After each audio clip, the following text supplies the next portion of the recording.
Good morning and welcome to this week of Business Community Support. I am Cheryl O'Hearn with Spin Market Digital, and unfortunately Jed could not join us today for the Alpha Media, so you will have a very interesting program with a variety of other people running the show today.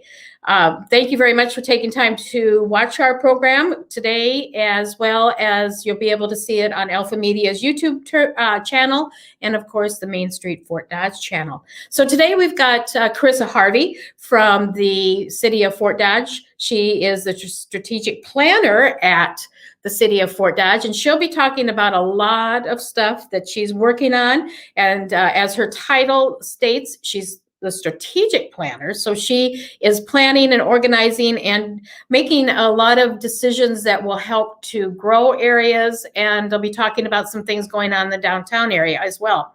Chris Patrick has a few things talking about back to the Business for moving program that's going on, and Iowa Economic Development Survey that's out there. And we'll also have Darcy Swon with the Small Business Development talking as well. So good morning, ladies. It's going to be a ladies' shows today. All right. It is. Well, good morning, Cheryl.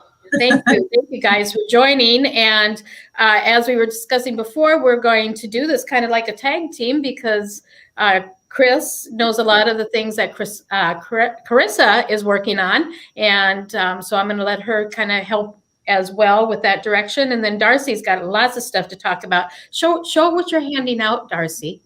We are a little teaser. A few businesses have already received, and I am not good with the camera placement, but this is what we're doing. And I'll go through the kit and explain what's in it and why we're doing it. Cool. Small Business Recovery Kit from the Small Business Development Center. Very neat out there. So we've got lots of things to talk about, and let's bring Carissa on.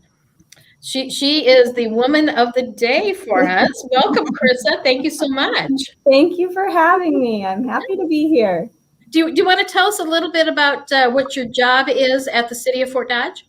Yeah, so as strategic planner, I mostly work on long-range planning and also some code development as it relates to our zoning and subdivision ordinance. So when we see, when we have plans developed and we have codes that need to be updated based on the information on those plans or the feedback we got from property owners or stakeholders of those plans, I work to follow the process through. So go to the Plan and Zoning Commission and the council to have those changes made. So, and that brings up a really good point, Carissa. A lot of people don't realize all the wheels and cranks and logistics that go into doing all that. It's not just as easy as saying, "Hey, I want to do something." Yeah. There's a lot of other things that have to go into the mix in order to make it work, and especially if you're doing a development project, because you got to think about as it's developing, how are you going to be able to manage it and grow that area? Yeah. And a lot of the projects that do happen, there's been a lot of thought and time put to them. Some of our planning processes, like for the plans we develop, it takes time. And a lot of the times when it's a larger plan, like our comprehensive plan, which is a citywide plan. So it's basically what's our vision for the community. And it has this whole vision statement of what we want to see around Fort Dodge in 2030.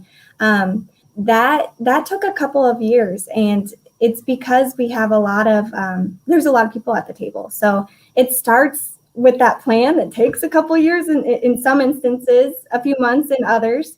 And then from there, it's the negotiation, it's the code development, it's all that. So yeah, there is a lot to it. And so I'm excited to talk to you guys about it because I feel like, yeah, I could go on about it for a long time. So, well, we love your enthusiasm, and I think you also brought up one more point that I'm going to add is that it's always something that's constantly evolving. It's not, once the plan's not put together, that doesn't mean that it's a done deal. There's always things that come up. There's thoughts that new things happen, new products and services are available that could enhance an area, all those things. So it's not something that's a static. It's always dynamic and it's changing.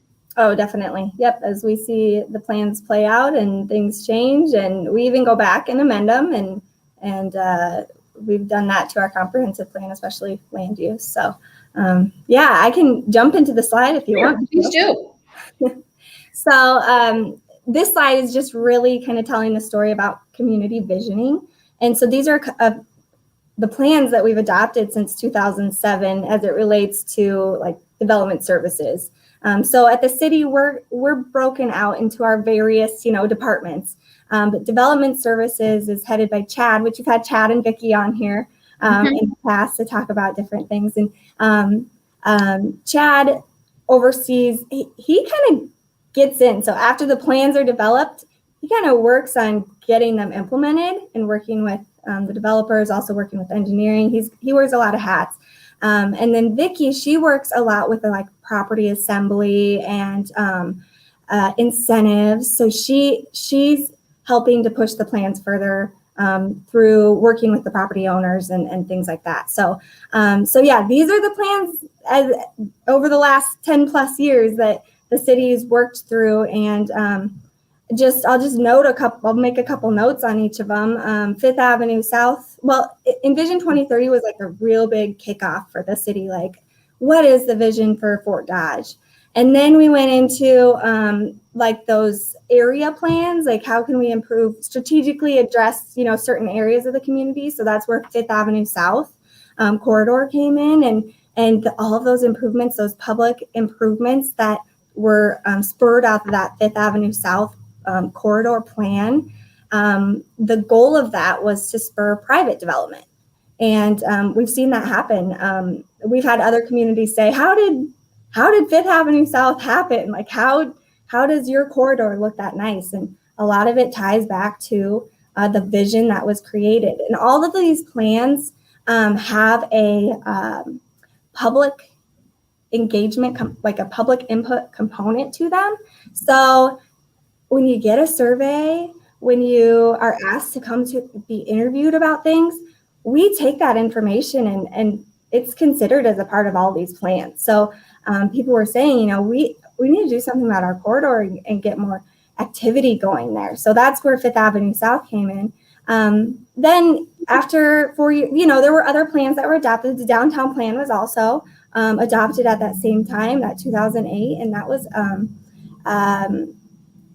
that spurred our downtown design guidelines, which is what I'll kind of get into later with zoning. Chris wanted me to touch a little bit on zoning for property owners, so you can kind of just understand the ins and outs of that. But the downtown plan spurred some, like the forgivable facade loan. It spurred the gateway features that were added on each of the corridors. It spurred crosstown connector.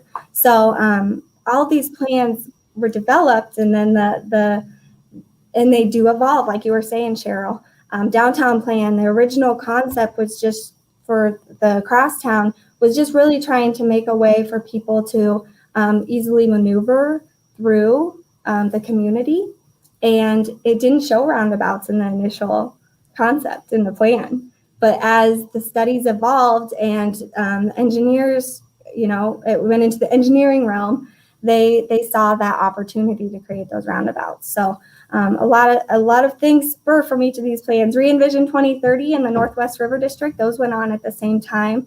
One of the initiatives out of Northwest River District is the grain silo. That project was an idea of that, and we'll actually be seeing some roadway improvements coming up in the Northwest River District, again, based on that plan. The riverfront plan too, we're working on that. So that's where our current plans come into play.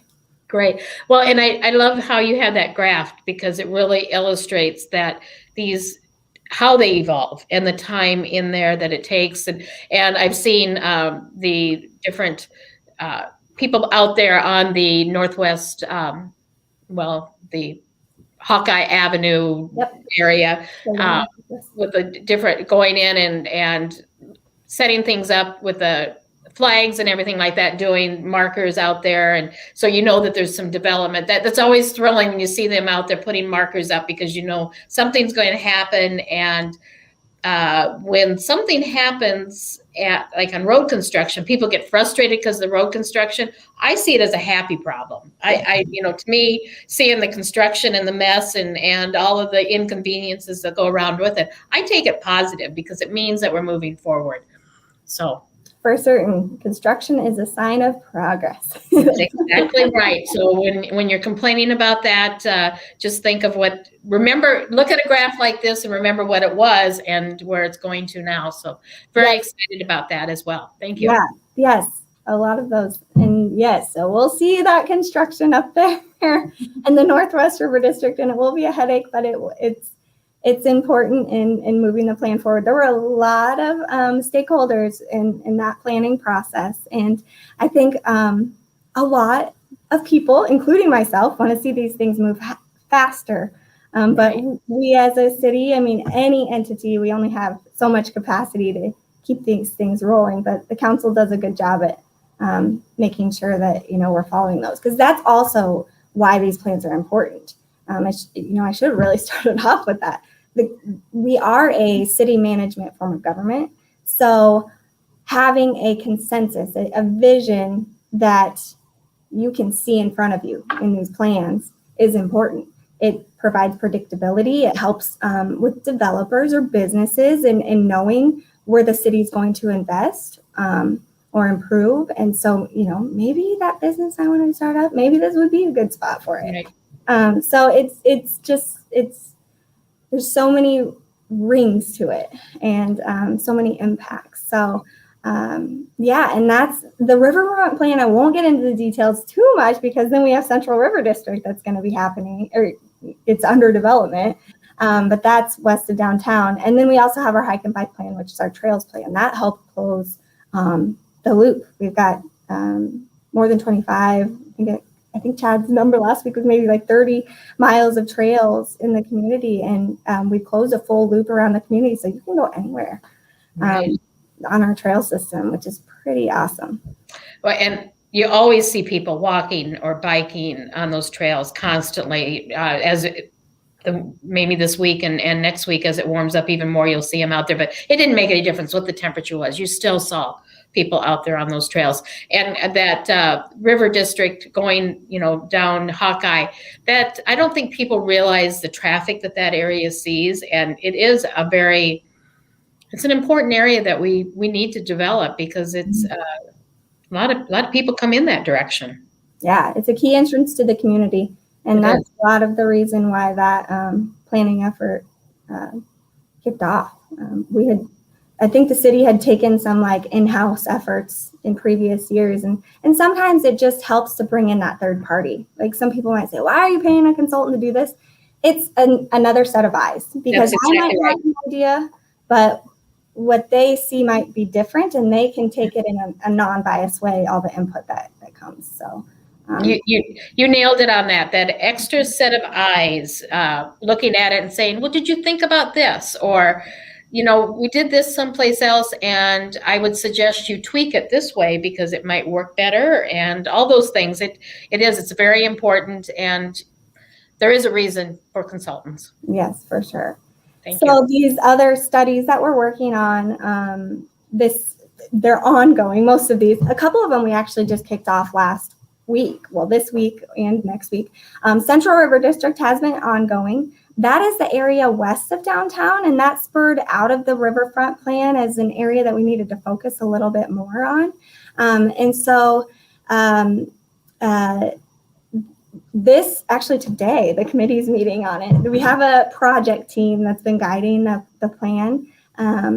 Today we'll meet to review what we see as a final draft, and then the council will review it. So it's looking at establishing some uses along the riverfront, mostly active recreational, ecotourism type uses, and it's seeing how we can use all that city land to the community's benefit. So we've got that going on. We've got our extraterritorial study, which is just a study of the area around the city. And because sometimes we get inquiries about development and the city has review of those. So I won't get into detail of that. Usually people start to nod off when I talk. So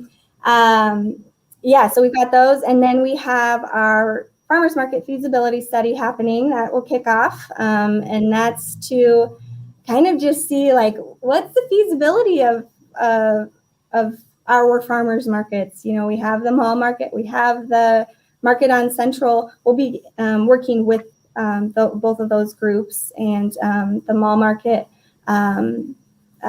will be engaging with, the mall market on Central, and other stakeholders like vendors, just to kind of understand how things are working for them, and see if what the feasibility is of that.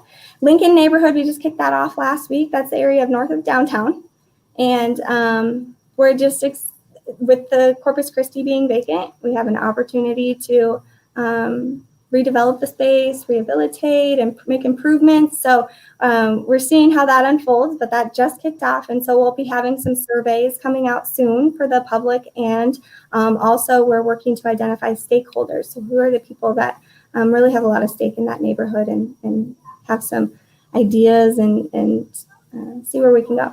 So those are the current planning efforts.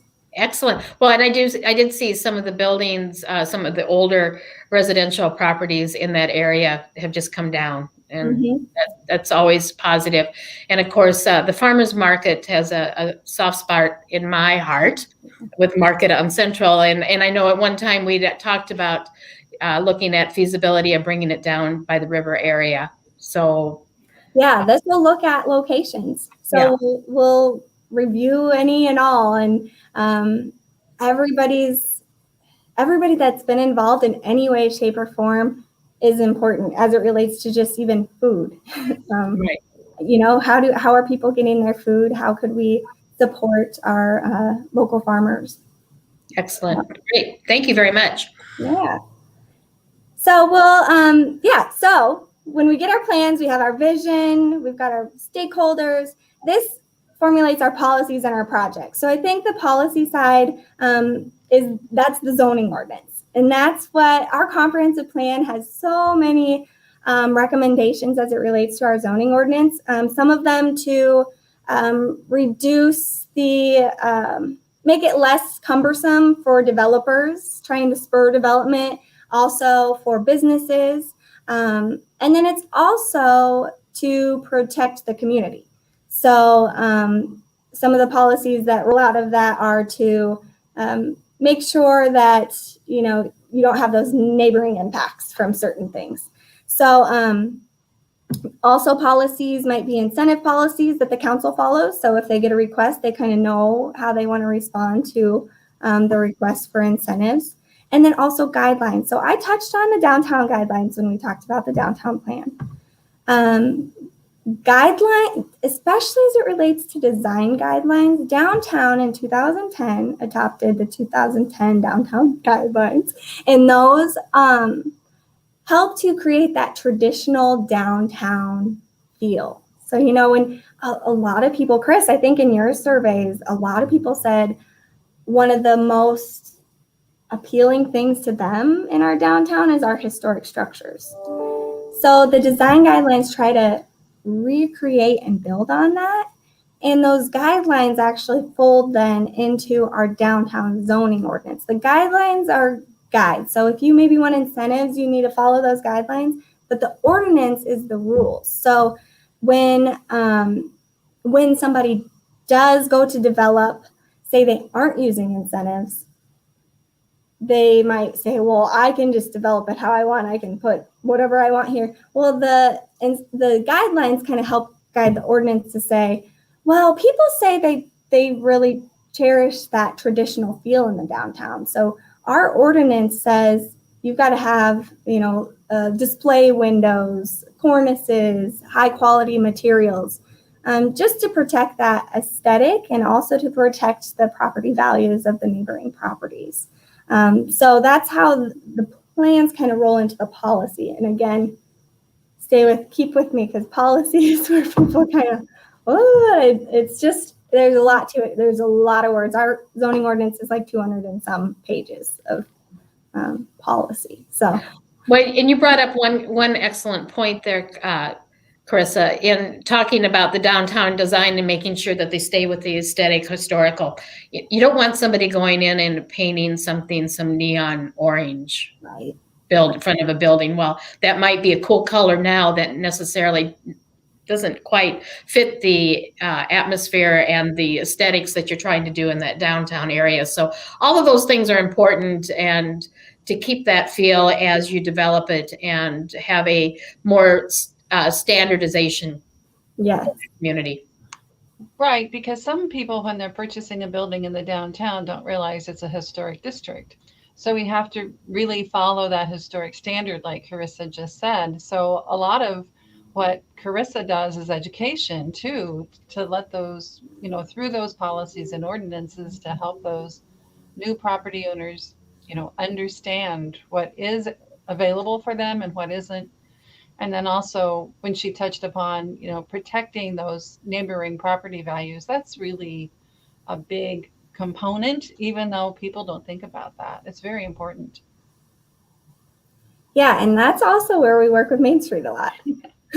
Because Main Street, Iowa has the design specialists, and they can get into the details of so I can give you the regulation, but they can kind of give you some more specific recommendations for how you might actually do that, like how you might enhance your historic structure and add an awning or things like that.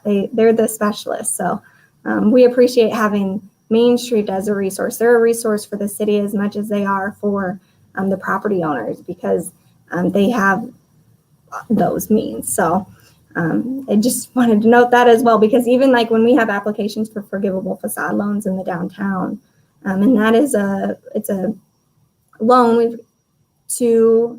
that's forgiven after 5 years of completing your facade improvement. And that program, when we require designs to make sure it's in line with our design guidelines, and oftentimes people will work with Main Street on that. So a lot of partnerships as it relates to that. But then also out of our plans and our visioning comes the actual projects. So like I mentioned, the Fifth Avenue South improvements came out of that plan. Downtown projects that have happened came out of that. But then there's the committees or the commissions. Sometimes it gets a little gray on, what these committees' roles and what these commissions' roles are. And I think, this is really what Chris had asked me to talk about a little bit is Coppin Chapel and that project. And the commission, that is a commission-led project, Historic Preservation Commission. As Chris said, we have a downtown historic district. It's very similar to the same district as Main Street and SMID.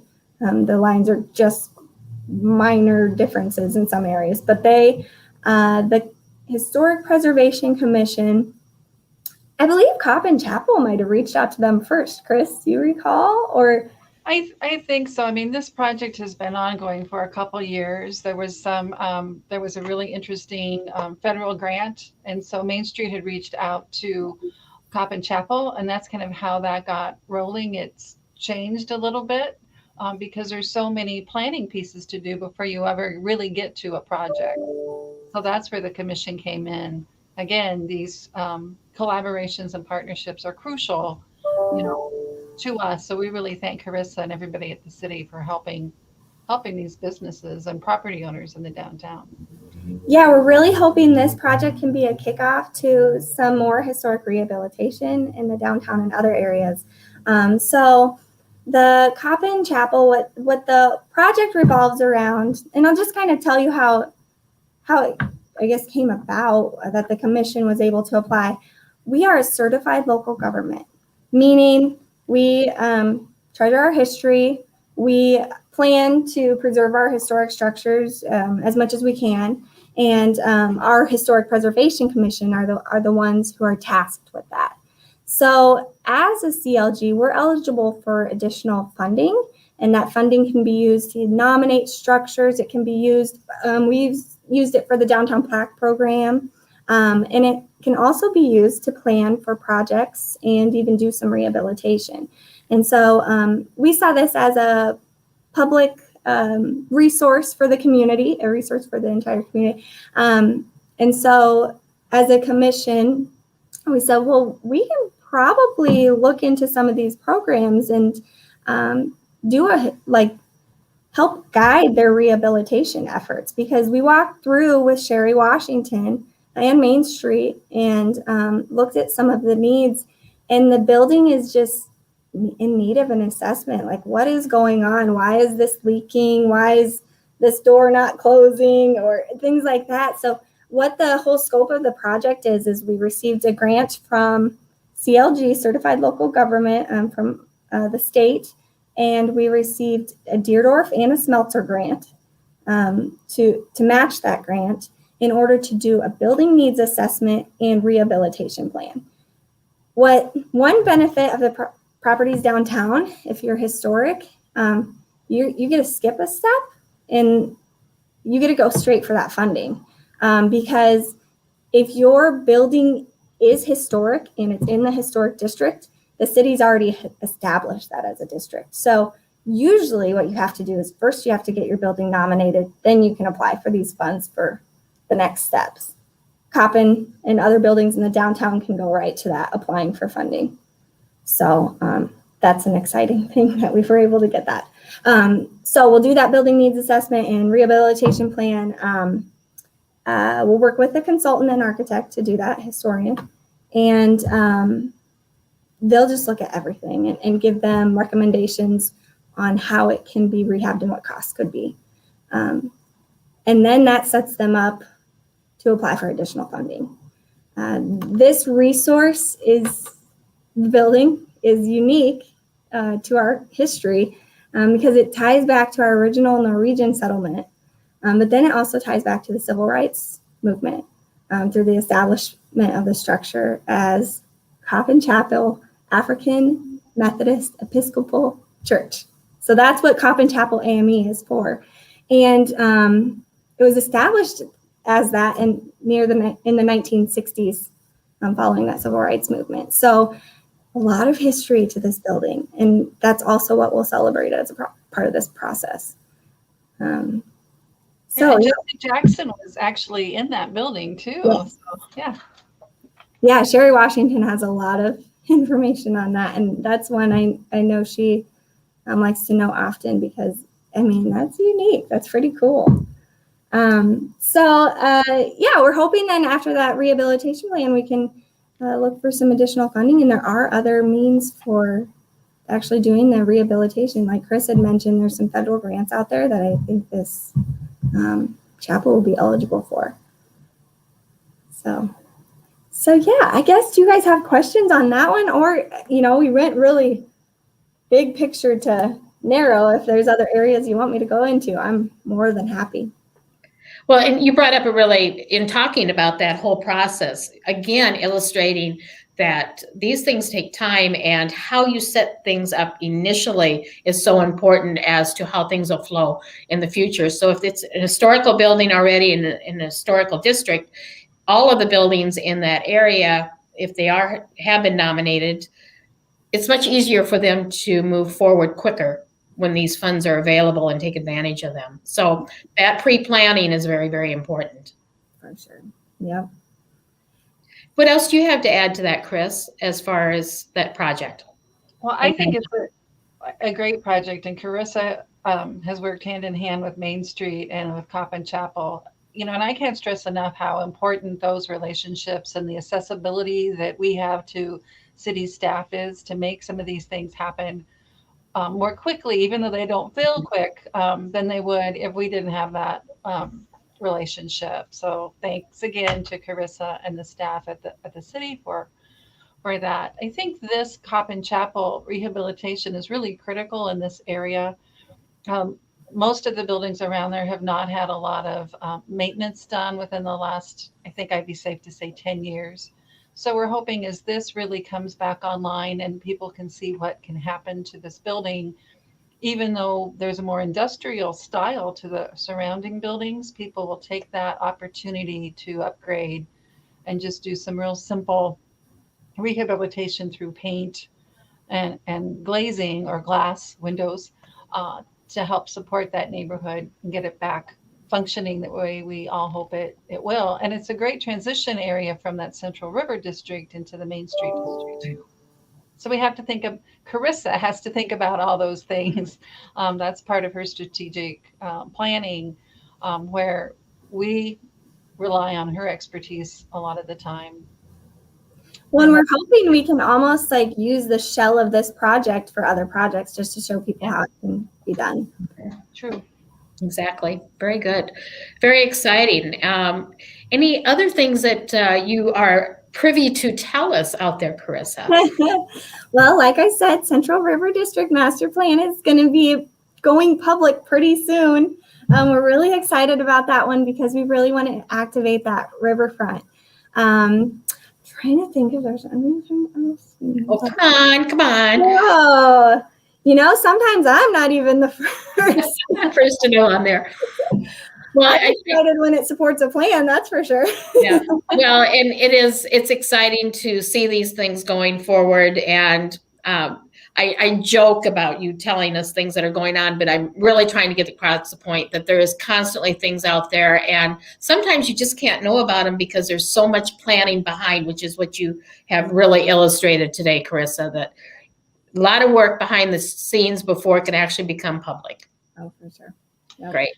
So can we change gears with Carissa for just a second and talk about some of the ways the zoning and planning have really impacted some of the changes for businesses relating to COVID recovery? So I'm really talking about sidewalk ordinances, being able to have outdoor seating, and maybe, how a business could reach out to the city and what steps they'd have to go through if they're interested in creating those kind of areas.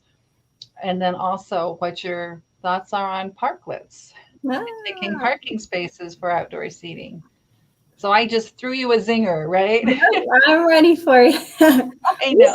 Actually, we were fortunate that we did update our ordinance pre-COVID as it relates to outdoor uses in the downtown. So we already have a permitting program for either using the public right-of-way for your outdoor event, like the sidewalks in particular, as long as you're providing for that ADA accessibility. So there's a checklist on it that we usually run people through. You have to have your insurance and enclosures. Some of it ties back to state code. But yeah, we've got a pretty efficient checklist. But annually, if you're going to use the sidewalk for things, you're supposed to get a permit. And that's, again, just so we're checking that ADA compliance is the key one there. And aesthetics as it relates to fencing in the downtown. That is guided by the downtown design guidelines. There was a fence specification that the groups that were involved and the public that was involved in that process identified. So that's if you're having an outdoor, in particular an outdoor seating space, it has to be enclosed by that decorative fence. And again, that's the aesthetic tie to the downtown. And then ADA compliance, and then your insurance and indemnifying the city. So it's just making sure we're all protected if anything were to go wrong. But we support those uses. We get excited when we get those. We especially love it when people come to us ahead of time. That's always awesome. It just makes it easier to work through.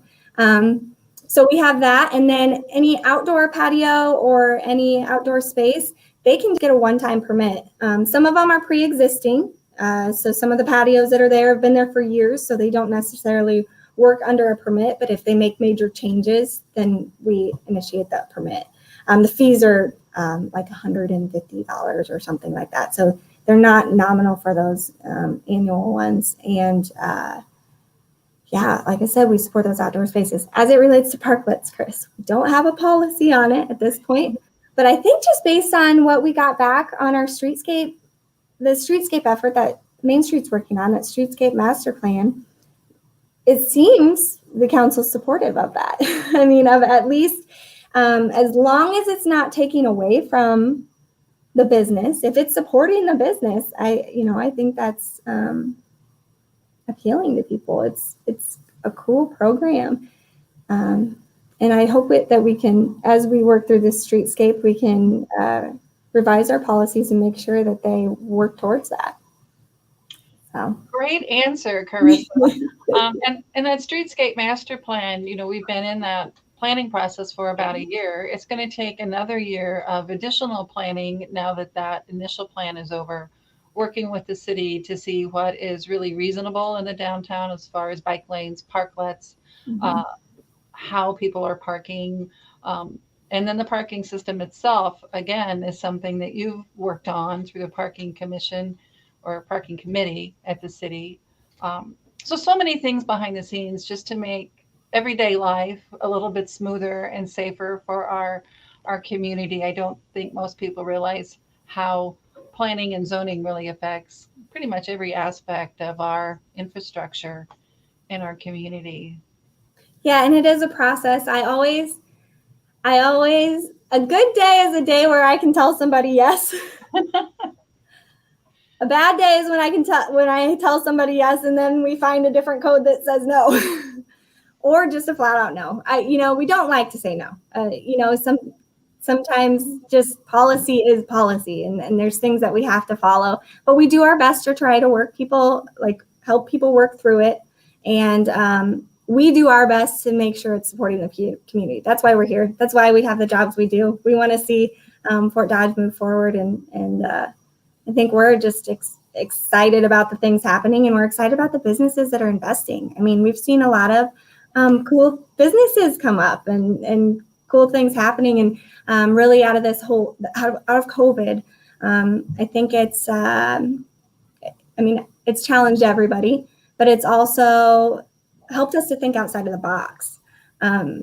We're, like you said, how can we look into other ways to support our businesses through maybe outdoor establishments and seating and just retail? How can we support that better? And it's evolving, like Cheryl said, and we'll continue to look at those codes and see how we can continue to support people. Well, you bring up a good comment too, Carissa, on that. I'm always telling my clients, embrace the process. Mm-hmm. There is a flow. There is a reason to my sanity of why I am suggesting that you do it this way. And if you embrace the process, it does work. May not go as fast as you want, may not be as smooth as you want, but there is a reason for the madness.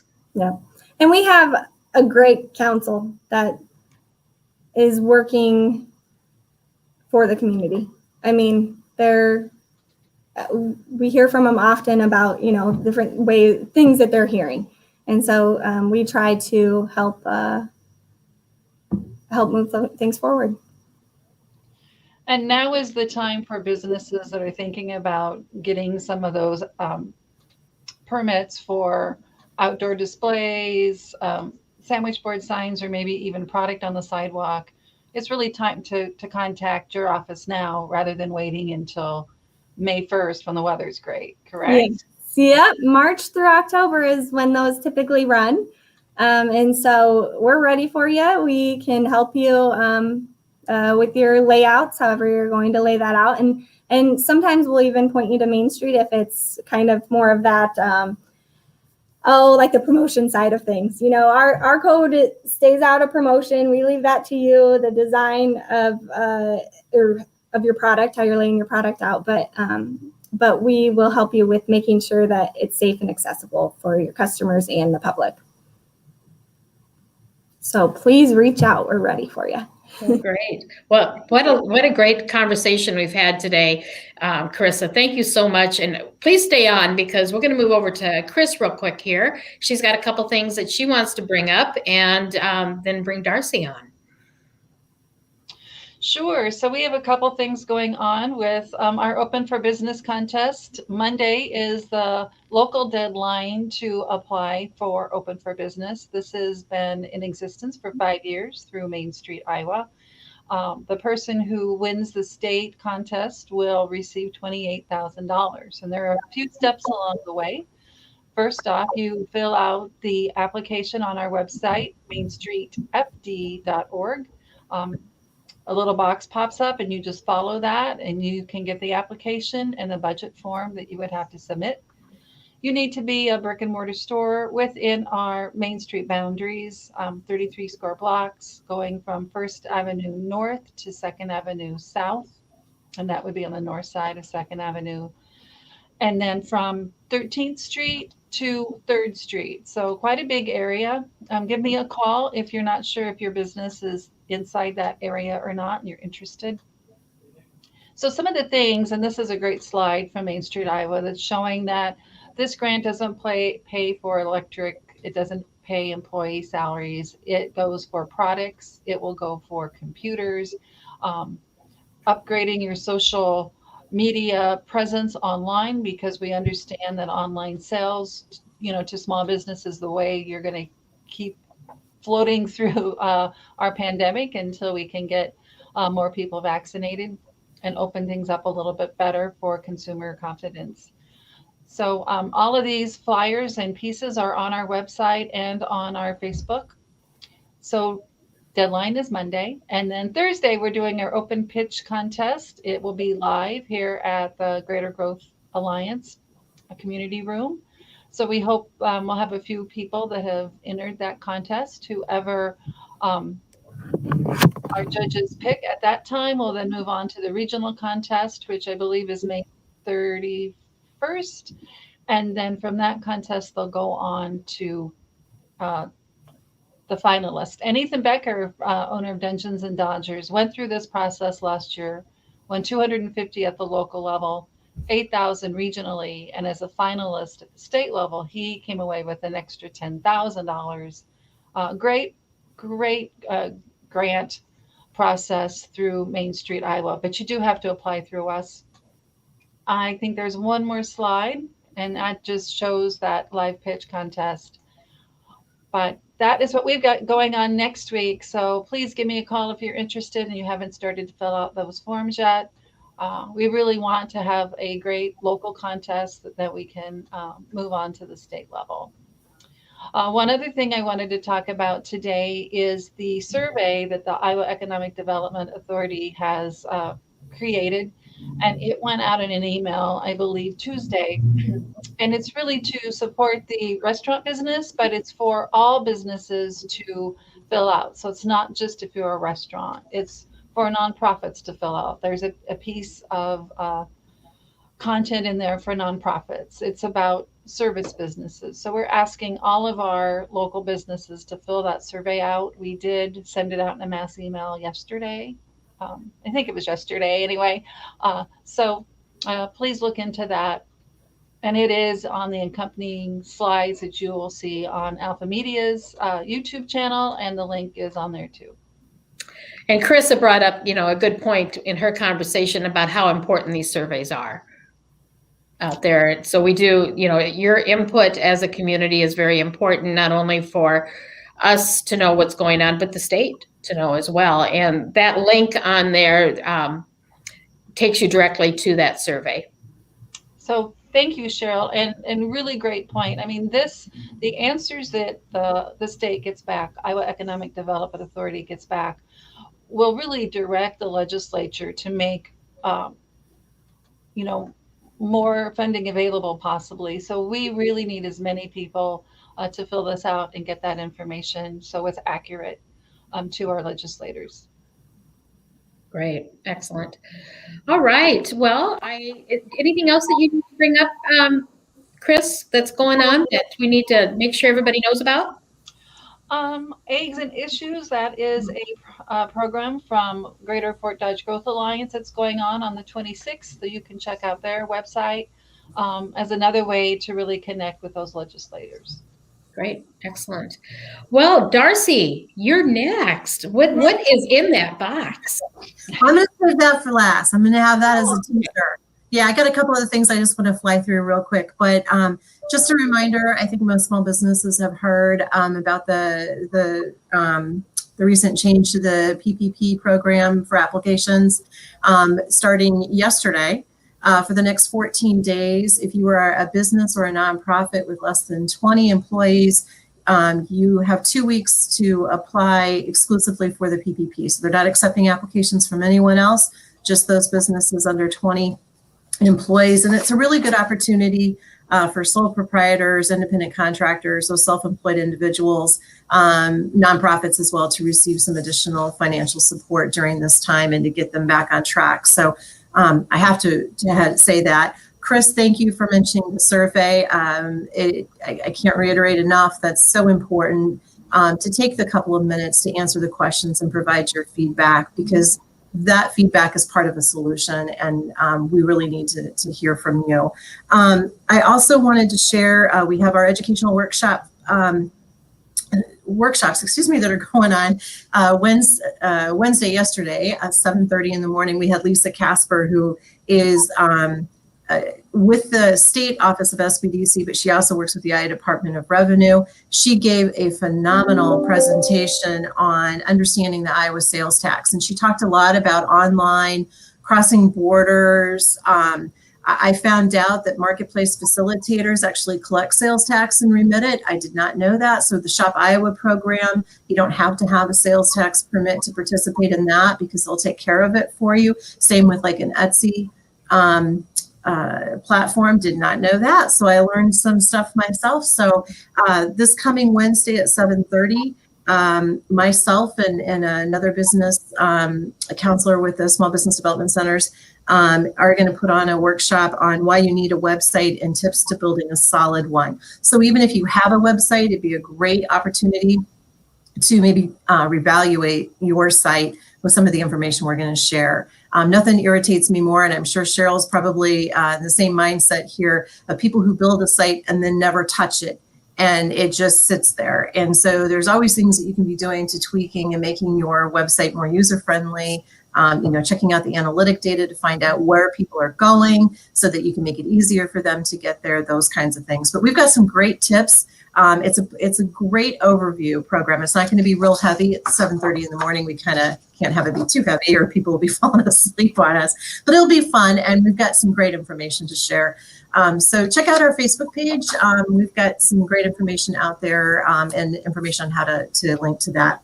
We also have a program. Well, actually, we're going to have a couple of programs we're going to be rolling out, and I cannot wait to share one of them with you, but it's not final yet. We did, our SBDC team met with the Lieutenant Governor and Sandy Uhrig with the Empower Rural Iowa on Monday, and we're giving them an update on some of the work that we're doing, and it's raised some pretty good eyebrows. So I know the programs that we've got rolling out are going to be just phenomenal. So a little teaser to keep coming back to this program every Thursday, because we'll be revealing some of that here. But one program I can share with you is our photo box program. So when COVID kind of shut everybody down, a lot of folks for in-person shopping, a lot of folks ramped up online. But one of the biggest hurdles to shopping or putting your products online for a lot of people is, how do I get really good photographs? Because, it's a visual medium and your products have to be sexy. You got to appeal to people to want them to want to purchase that product. So we had a project at that time. Each of our regional centers had some photo boxes, and we went out and worked with some of the local businesses and helping them learn how to take photos, because a lot of them are taking photos with these. So how do you take a good photo with your phone and a light box? Well, what we found is that we had an overwhelming response from these folks wanting more use of the light boxes. So we do have 2 light boxes here in our regional office in Fort Dodge. So if you want to borrow them, all you have to do is call our center at 574-1995, and we'll work with you on getting those light boxes. Or you can get a hold of Chris, and Chris knows how to reach out to us too, and we can coordinate if that makes it easier for you to get you a light box. But we decided that maybe wasn't enough. And some of these smaller communities that don't have direct contact maybe with our regional centers, we're kind of missing the boat. So the state office, through some CARES Act funding, have purchased a photo box for every community in the state of Iowa. So we have about 940, some plus or minus a few, that we will be rolling out. I think that project starts in March and is going to be over the course of like 3 months or so, that we're going to be going and hitting every community with the light boxes. And we also have a guide that we'll be handing out on how to take better photos and some digital marketing information as well. So that's a really cool project. So you'll be seeing a lot of SBDC folks out on the road. We will be following COVID restrictions with the masks and all of that. But I wanted to get that out there. So if you're interested in learning more about that, please get a hold of us here at the center, or reach out to Chris, and she can definitely get your contact information as well. So the really cool project that we've got going on right now is we've partnered with the ITC companies, and we have put together these small business recovery kits. And they're really cool little kits. Actually, on Tuesday, our associate state director and myself went downtown, and we just started walking into businesses, whether they were an SBDC client or not, and said, hey, how's things going? And we've got this kit for you. So I'm going to show you some of the contents in the kit. So we've got a really cool cybersecurity workbook, and we just had a cybersecurity workshop yesterday. And I don't know about you guys, but every time I watch something like that, I get more and more freaked out about what's going on online in the black world and all that kind of stuff, the dark world, or I don't even know what they call it, but it's scary. Really change your passwords often. And they gave lots of great tips on how to use a password correctly so that you have less potential of getting hacked. But this workbook is really good. And we also will have it in a digital format. I think it's going to be at our iowasbdc.org website. So if you want to look at it digitally, you can do that. So that's in the kit. We also have a little recovery guide pamphlet that talks through different things like our Shop Iowa program that we're promoting and a few other things here. We've got a jump drive. I don't know if you can see it on there, but it's one of those fun little credit card jump drives. And it's full of posters and things that you can print off to post in your store. Because sometimes you're not really sure how to word something, or you want it to look real professional, but you maybe are not a graphic design person. We also have these window clings that talk about wearing a mask in your store in English and in Spanish. So that's kind of nice there. Got a magnet, some hand sanitizer. And then we've also got some disposable and some reusable masks. So it's just a fun little kit full of information to help small businesses kind of get back on track and answer some questions or address some issues that they may be facing at the time. So we got out Tuesday afternoon for about 3 hours and handed some of these kits out, but I have more. So I would love to drop a few off at the Main Street office, and then Chris can just get a hold of you to pick one up, or they can get a hold of us here at the center.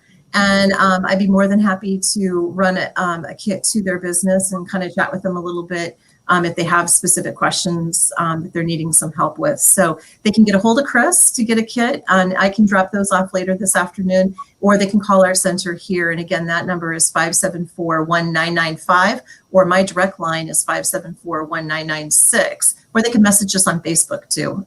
We'll get it that way as well. So some fun stuff going on here at the center, in addition to the heavy volume of clients that we're getting of folks, either an existing business that's needing some help with some debt restructuring. We're seeing a lot of that, succession planning questions. And then we have a lot of startups, which is just wonderful. So small business is pushing forward through this time. And I think as things start to open up even more, we're going to see more of those new businesses popping up around. So it's a pretty exciting time for us. It is, isn't it? And amazing all the neat stuff you could get in that little box. I know. I was so excited when they were delivered on Tuesday, and I got to go through it and see. And there's some just good stuff in there to try to make, navigating these uncharted waters a little easier, with the signs. You don't have to print it off in Word. Just, you've got a nice graphic that looks real professional. You can just put in the window. And if you've got a Hispanic speaking population, you don't have to wonder, did I translate this correctly? We've already done it for you. And that's kind of the nice thing there too. So very cool. Lots of neat stuff. And can you believe it? We are just about at the end of an hour. Anything else that we have forgotten or we need to bring up to anybody? I have a question for Darcy. With the SBDC webinars that you've been doing, those classes, are they like on YouTube channels so people can watch them after the fact? Yep, that's a great question. So I found out yesterday, because we just started our series yesterday. There were some other ones that were being done not through the SBDC. So they're actually going to be out on YouTube. And as soon as I know that the one from yesterday is edited and ready to go, I will share it on our Facebook page and get that out there so that folks can watch it. And we'll do that with every week that we have coming up on those. So we run all the way through April 7th with this particular digital marketing series. The April 7th one is Square. We've got a representative from Square coming in and talking about, how to utilize their apps and things to make your business management a little bit easier as we roll back, hopefully, into a little less restrictions. So pretty cool stuff.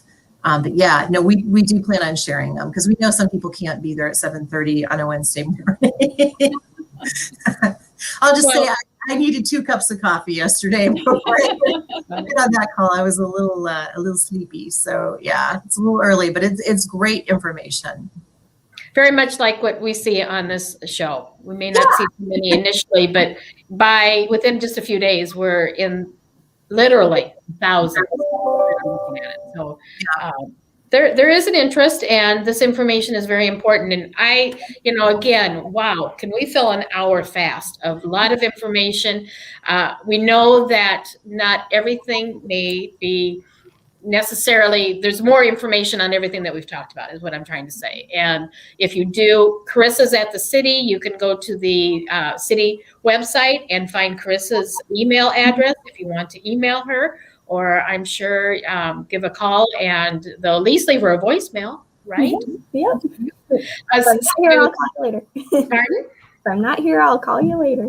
And she does. I assure you she does. I know Carissa very well, and she does follow through. So she's not just saying that because she's up on TV right now or on. So, and Chris, anything that anybody needs, you're always available, whether it's at your office at the Growth Alliance or by email. You can always go to the website as well at mainstreetfd.org.